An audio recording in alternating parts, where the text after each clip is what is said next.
Bonjour. Aujourd'hui, on va faire une présentation orale sur Doctor Strangelove, créé par Stanley Kubrick. Ok? Je suis pas fan des exposés orales, c'est pour ça que je me suis apporté une petite Corona, tabac. Ça fait du bien. Stanley Kubrick est réalisateur, photographe, scénariste, acteur et même producteur américain. Né le 26 juillet 1928 aux États-Unis, il est mort le 7 mars 1999 en Angleterre. Cool pour lui. Il y a eu plusieurs Oscars. Les meilleurs effets visuels, Lion d'or pour la carrière, Bodil du meilleur film américain, celui du Dr. Strangelove, prix Hugo de la meilleure présentation dramatique, ainsi qu'une vingtaine de récompenses différentes. Il a aussi été sélectionné pour une quinzaine de récompenses diverses. Il s'est marié 3 fois. Ouais, c'est un charmeur. Une fois en 1948 avec Toba Metz, une en 1955 avec Ruth Sobukta et 1958 avec Christiane Kubrick, avec celle qui a eu 2 filles, Viviane et Anya Kubrick. Il a fait ses études à l'Université de Columbia.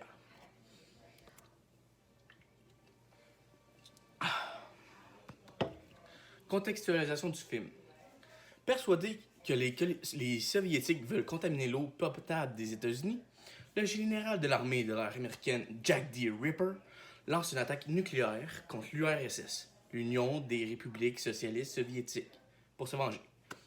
Celui-ci envoie ses 42 bombardiers B-52 pour une attaque. Cependant, réalisant l'erreur qu'il a commise, la base militaire américaine ne peut plus faire demi-tour. La communication est coupée. Il n'y a aucun moyen de recommuniquer avec ses avions. Shit.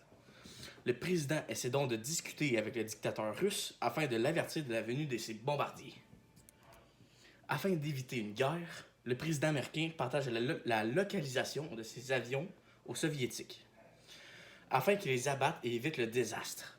Heureusement, l'ordre de rappel secret connu du seul Ripper a été envoyé et 38 de ses hommes font demi-tour.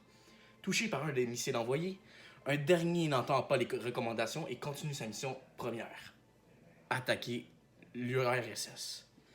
Pour régler le problème initial une fois pour toutes, le docteur Folamour, qui est Dr. Strangelove en anglais, propose un système secret de défense qui déclencherait automatiquement l'holocauste nucléaire en cas d'attaque contre son pays. Une petite pause.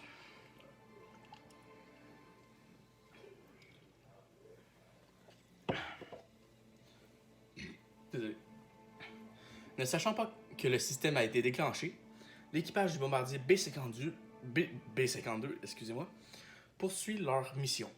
Au moment de l'ouverture de la trappe faisant office de trou pour laisser tomber la bombe, le commandant Kong chevauche la bombe pour aller réparer un bris matériel. Malheureusement, celui-ci se fait emporter et tombe accroché à sa propre bombe en criant « Yahoo! » Pas « Yabadabadou » comme Pierre à feu, mais « Yahoo! » Stanley Kubrick utilise beaucoup de style cinématographique de cuirassé Potemkin. Désolé, je suis pas bon en russe puis allemand. Tragédie classique et enchaînement de gros plans sur les émotions des personnages. Il y a plusieurs scènes de burlesque. Par exemple, la fin du film, lorsque le commandant de bord est chevauché sur la bombe et se suicide en criant « Yahoo! » Yes sir. Un film en noir et blanc parlant de la guerre froide de façon hilarante. Second degré. Un film néo-réaliste qui représente la vie au moment de choix difficiles en temps de guerre. Par exemple, les difficultés de communication avec les bases militaires et ses avions, ainsi que les discussions entre le président et ses conseillers. C'est tout pour moi. Je vais laisser la place à Maïka. Bonjour, mon nom c'est Maïka. Puis pour continuer pour le docteur Folamour, je vais parler de la contextualisation de l'extrait. Donc dans le fond, dans l'extrait, on voit Miss Scott, la maîtresse du général Buck Turkington, est couchée en sous-vêtements sur le lit de celui-ci et a fait une séance de bronzage avec une lampe artificielle. Soudainement, il y a un appel téléphonique qui arrive, puis elle décroche et elle se rend compte que c'est la base militaire qui l'appelle. Puis la base militaire veut parler au général Buck. Puis elle a fait l'intermédiaire entre les deux, elle répond, elle dit au général qu'est-ce que la base militaire demandait et tout. À l'autre bout de la ligne, le colonel Freddy Pontridge lui demande de parler au général Turkington, dont le général Buck. Ensuite, Miss Scott, vu qu'elle fait le canal entre le colonel et le général, elle s'informe sur la raison de l'appel et de l'urgence qui s'est faite à 3 heures du matin. Fait qu'il est 3 heures du matin, puis il y a une appel urgente qui arrive.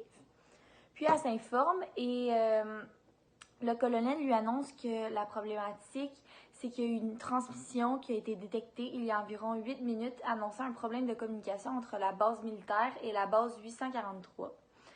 L'escadre du plan R a été déclenchée et toutes les lignes de communication ont été coupées. Donc les avions sont partis puis ils n'ont pas pu les communiquer avec eux pour annuler leur envoi vers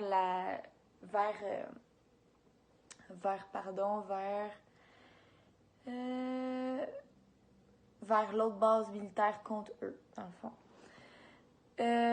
Ensuite, le général Buck, il lance un alerte générale et part aider son équipe en promettant à sa maîtresse de revenir rapidement avec une scène un petit peu coquine. Il fallait que je parle de l'analyse formelle et thématique liée à l'histoire du cinéma. Dans le fond, lorsque Miss Scott est allongée sur le dos, sur le lit, en sous-vêtements, avec les fesses vers le plafond, éclairée par la lumière qui lui sert de bronzage, ça représente beaucoup, l'attention est vraiment fixée sur le corps de Miss Scott. Ça fait une image sexualisée.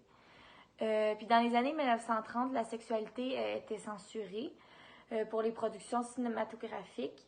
Puis pour ce faire, il y a eu l'installation du code Hays, c'est-à-dire une règle débutant l'interdiction de représenter des scènes de prostitution, de toxicomanie, de sexualité et d'autres thèmes pouvant choquer le public. Mais par exemple, la rigueur de ce code a commencé à s'affaiblir dans les années 1940 et le producteur Stanley Kubrick, qui a fait le film Dr. Folamour, il en a profité pour intégrer des thématiques un petit peu plus choquantes pour son film hollywoodien.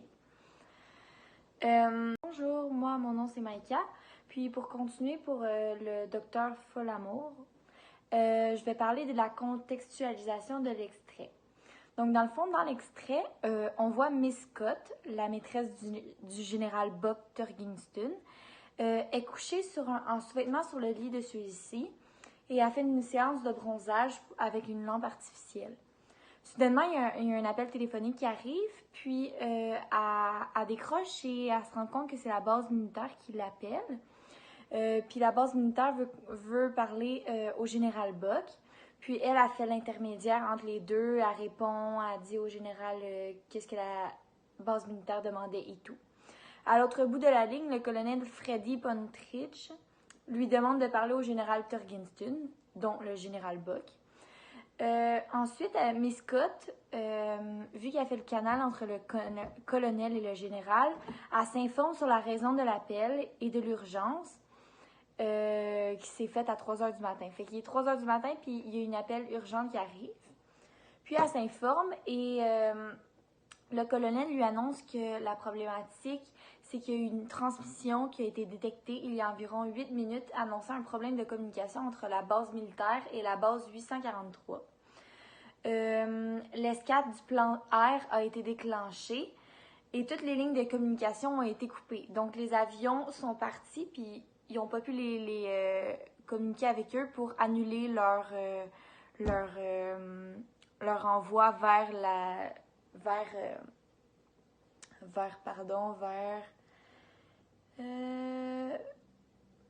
l'autre base militaire contre eux, dans le fond.